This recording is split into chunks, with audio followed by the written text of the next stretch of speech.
I'm sure that you've heard the truism that humans have the attention span of a goldfish, and there is data to prove it. And if you're in marketing, copywriting, selling, that there are implications that you have to focus on super short copy, that long copy doesn't work, and all of that. Well, I think this is slightly misdirected, and in fact, it is a myth. And so I'm going to bust it today and share with you the truth about our goldfish attention spans. Let's dive in. These are the proven direct response marketing, copywriting, and entrepreneurship success strategies you can use today to write your own ticket and create the life you want. I am Roy Furr, and this is Breakthrough Marketing Secrets. Now, here's today's breakthrough. All right, today's episode, as usual, let me find the sponsor. Oh yeah, it's me. And specifically, I want you to check out the link in the description to the Story Selling Masterclass. You are going to find the relevance here as we go through this episode. The Story Selling Masterclass. It's part of my BTMSinsiders training library, which is like Netflix for copywriting and marketing. And you pay one low monthly fee, get access to everything, including the Story Selling Masterclass. The link is in the description. Okay, so here's my question for you. We're gonna talk about this goldfish attention span, but is it that we have an attention span problem, or do we have a distraction problem? Here's what's up. There is now infinite media availability. There's infinite media availability. There is way more media available than any of us could consume in our day, our week, our month, our year, our lifetime. And there are always available distractions. There are distractions everywhere and instantly always available 24 hours a day, 7 days a week, 365 days a year, plus one for leap years.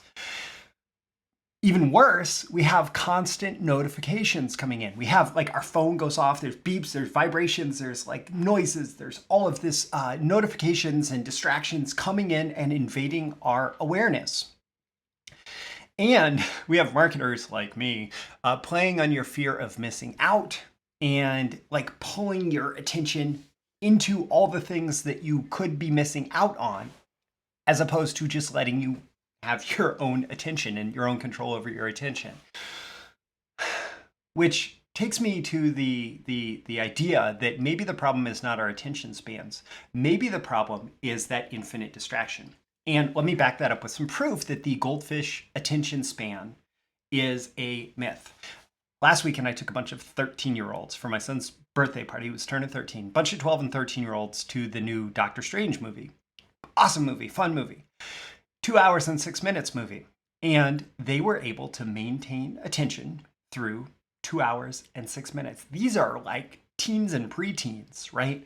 They should be the people who have the worst attention span. And yet, 2 hours and 6 minutes, even through the credits, waiting for the after credits scene, they were engaged.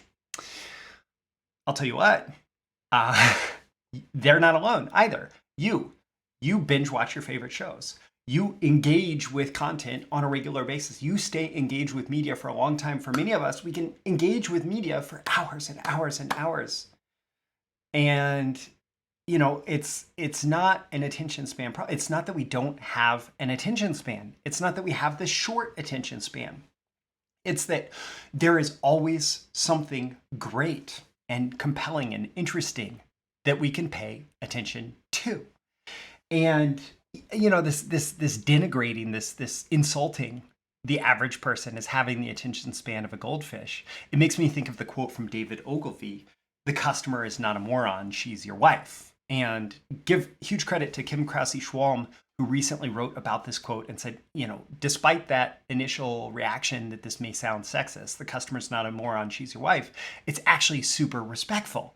It's saying, hey, you didn't marry a moron. You married a smart person, and that's the customer. The customer is that smart person who you married. And in the context of this attention span, like, yeah, you're that same person too. And by the way, side note, the world is always going to hell in a handbasket. We're complaining about shrinking attention spans and all of that and the infinite distractions. We're always, as grown-ups, we will always be the crotchety old people complaining that the world is getting worse, the next generation is worse than ours, etc.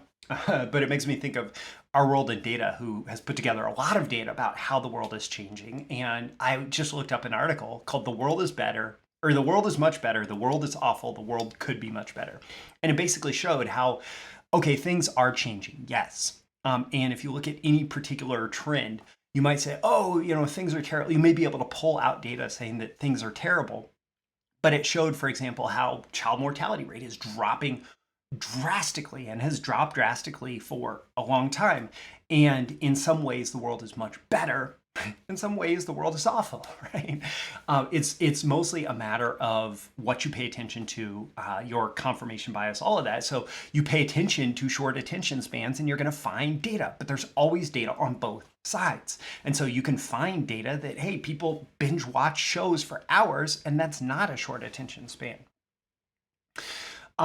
And so the counterpoint to like this overall world is going to hell in a handbasket, like we do have access to all the world's information. We have instant communication, the instant availability of all this media. We have fast travel and things like that. Like it used to take months to get across the oceans. Now it takes a day, not even a day.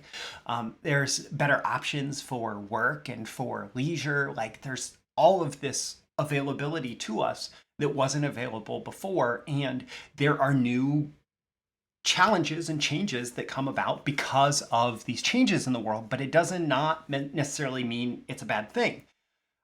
So back to this whole like distraction thing, right?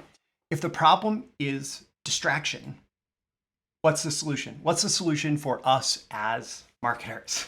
Well, it makes me think of a quote from John Carlton, and the quote is, "Be the most interesting thing that day in someone's life of quiet desperation." Okay, maybe that's not a perfect quote. I actually got that from David Deutsch referencing John Carlton's lesson, to be the most interesting thing that day in someone's life of quiet desperation. And this teaching does not come out of like the social media age. This teaching comes out of direct mail days. Like flipping through Golf Digest and finding a John Carlton ad in Golf Digest. And notably an 8-page ad in Golf Digest when a full-page ad was a big ad in Golf Digest that ran month after month after month because it just worked. So you have to, like now as much as ever, you have to be the most interesting thing that day in someone's life of quiet desperation. You may have to work a little bit harder to compete for attention versus Netflix and YouTube and TikTok. And notably, like on a deeper level versus distraction and most of our desires to escape our current reality. Like we want things to be better, and the easiest way to feel like they're better, at least momentarily, is escapism, not necessarily improving our lives. So you're in competition with that in the context of this whole distraction thing. But that does not mean that like we have shorter attention span. You just have to fight against the distraction, and you have to connect, and you have to be interesting. Like as a marketer, you have to connect with them. You have to be the most interesting thing. That's on you. It's not on them to have a longer attention span or to pay less attention to distractions. It's on you. And so things like stories, things like story selling, telling a compelling story, learning lessons from Hollywood, but applied to selling, sales situations, copywriting, and marketing. Story selling, like I teach in my story selling masterclass, that is compelling and it pulls people's attentions today. Having a big idea, like I teach in high velocity copywriting, like the 3 big idea type, like all of this is how you stand out and how you grab and hold attention in the context of a very distracting world. And it's your job to work harder to bring new and unique messaging or just to make sure that you have a perfect fit. Like if someone is searching for something and you say, oh, I have that, here it is. Okay, maybe you don't need a longer, super compelling thing. Maybe you're just fulfilling that desire that they have right now to get something. But if you have a more complex sales proposition, if you have something that's they're not actively searching for, that you're using interruptive advertising to sell, then you are going to have to find a way to be more compelling than everything else on the internet for that person in that moment. And it's especially relevant for longer sales messages. Now, all of this said, you may still want to cater to shorter attention spans. Most people are happily giving their lives away to distraction. So, they have a million notifications on their phone, all of that, and holding people's attention in that context can be a struggle, like notifications going off on their phone or computer. And so you are putting out marketing in that environment. It doesn't exist in a vacuum. And so it can pay to also create a lot of compelling short content. So this can be lots of touches, lots of follow-ups, lots of emails, like all of that stuff. I do daily episodes, daily emails. And you do still have an opportunity to go deeper with longer content, right? And longer marketing messages. But perhaps you're going to make a big chunk of your sales with the shorter ones and a big chunk of your sales with the longer ones. You're going to use multiple paths for multiple attention spans, multiple levels of willingness to give their attention to whatever distraction is pulling them away. If you are both giving them the opportunity to binge and giving them the opportunity to make a buying decision based on shorter chunks, that is going to work better in today's world. Now, a little bonus here, I would recommend you work to become personally indistractable. There's a book by Nir Eyal, who also wrote a book on creating habit-forming products, about how to not be distracted in a world full of habit-forming products. The book is called Indistractible. It's an excellent book. It's about cultivating your focus and attention and finding ways to create spaces where you are not distractible, where you've minimized distractions and you use those spaces to accomplish what you want in life. All right, so basically the goldfish attention span is a myth, and you are in a situation where you need to compete for the willingness to give a longer attention span against more and more distractions. And the way that you're going to do that is by checking out my story selling masterclass and my high velocity copywriting program as part of BTMS Insiders. The links are in the description. And I can't recommend Nir Eyal's work highly enough. His Indistractible book is an excellent introduction to all that he's doing right now, and it certainly influenced the way that I think about productivity and focus and attention and all of that. So all those links are in the description. I'm Roy Furr. This is Breakthrough Marketing Secrets, and every day in every episode, I'm here trying to help you grow your marketing genius. And I hope that I've done that here by giving you a little bit more perspective on how you can win in today's media and distraction-filled environment. I'll catch you again in the next episode. Thank you once again for tuning in to this daily episode of Breakthrough Marketing Secrets. Remember, check out the links with this episode for even more value. Now make sure you like, comment, share, subscribe, and engage in every way you can to keep this show going and growing and delivering daily value to you. I'll catch you soon for your next big breakthrough.